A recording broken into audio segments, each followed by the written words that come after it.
جذبت الفنانة شريهان بجمالها اللافت وشهرتها الكبيرة في عالم الفن والاستعراض الأنظار إليها، وتسابق الرجال للارتباط بها، لكن رجل الأعمال السعودي علاء الفاسي كان له النصيب في أن يكون أول أزواجها.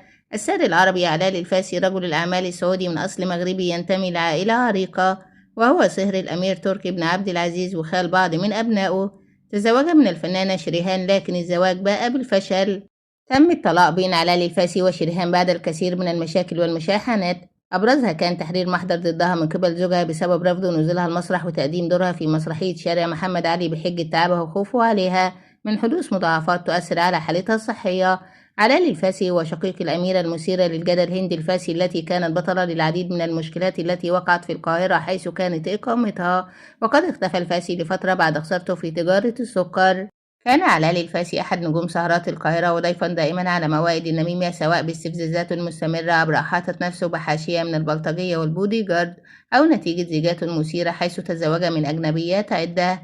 اختفى علاء فجأة وتوارت أخباره، لكن في عام 2010 عاد علاء مرة أخرى حيث اشتبك مع شقيقته هند، ثم هددها بكشف مزيد من فضائحها للصحف. وعندما حاول مدير أعمال شقيقته هاني عباس تهدئة علاء عاجله بضربه واعتدى عليه، ثم سبه بألفاظ خارجة، فلم تجد هند أمامها إلا الانتقام بطريقتها، وتمكنت من قطع كل الخدمات من مياه وطعام وكهرباء عن غرف علاء وأمها الشيخة فايزة الفاسي والحاشية الخاصة بهما في فندق موفنبيك. ونشرت الصحف وقتها إن المشكلة انتهت باعتذار معلن لمدير أعمال هند الفاسي، ثم ظهر علاء عقب مقتل أخته يوزع الاتهامات على عدة جهات بأنها وراء مقتلها. تميز حفل زفاف الفنانة شريهان من الملياردير علاء الفاسي بأنه أقيم في قاعات أحد الفنادق الكبرى بالقاهرة، ووصف الحاضرون والصحافة وقتها بأنه أشبه بأساطير ألف ليلة وليلة، نظرا لبذخه الشديد وضخامة تحضيراته. أنفق العريس ملايين الدولارات لتجهيز الحفل وتأمين متطلباته، وهو رقم فلكي بمقاييس تلك الفترة. ارتدت شيرين فستانا صمام خصيصا لها على يد أشهر مصممي الأزياء العالميين، ورصها بالكامل بالماس الحر والأحجار الكريمة النادرة. تم استخدام طاقم كامل من الطهاة والخدم من فرنسا بطائرة خاصة، وتقديم بوفيه يضم أفخر أنواع المأكولات البحرية والنادرة والحلويات المصممة للحفل.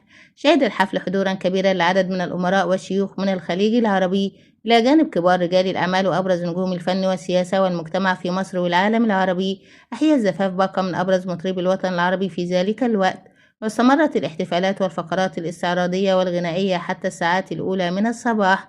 رغم هذه البداية المبهرة وضخامة الاحتفال، إلا أن طبيعة الغيرة الشديدة وحياة البذخ والقيود التي فرضت لاحقا عجلت بإنهاء هذا الزواج سريعا.